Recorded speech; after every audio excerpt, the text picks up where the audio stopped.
దేవుని వాక్యం చదువుకుందాము. కీర్తనల గ్రంథము 139 7వ వచనం. నీ ఆత్మ యొద్ద నుండి నేను ఎక్కడికి పోవుదును? నీ సన్నిధి నుండి నేను ఎక్కడికి పారిపోవుదును? నేను ఆకాశానికి ఎక్కినను, నీవు అక్కడను ఉన్నావు. నేను పాతాళమందు పండుకొనెను, నీవు అక్కడను ఉన్నావు. నేను వేకువ రెక్కలు కట్టుకొని సముద్ర భూగర్భములో నివసించినను, అక్కడను నీ చెయ్యి నన్ను పట్టుకొనును, నీ కుడి చెయ్యి నన్ను పట్టుకొనును. చాలు. దేవుడు మన వినికిడిలో ఈ వాక్యాన్ని దీవించునుగాక.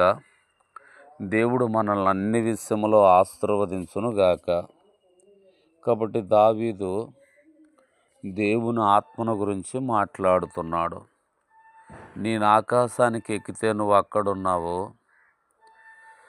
నేను పాతాళంలోకి వెళ్తే నీవు అక్కడనూ ఉన్నావు.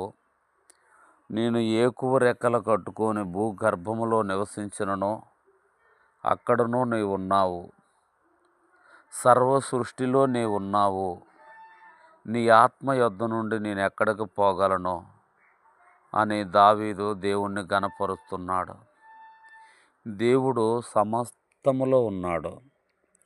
సమస్త సృష్టికి దేవుడే కారణము. కాబట్టి దావీదు గుర్తించాడు, దేవుడు ఆకాశం మీద ఉన్నాడని, దేవుడు పాతాళములో ఉన్నాడని, దేవుడు భూగర్భములో ఉన్నాడని, సమస్త సృష్టిలో దేవుడు ఉన్నాడని దావీదు గుర్తిస్తూ వచ్చాడు.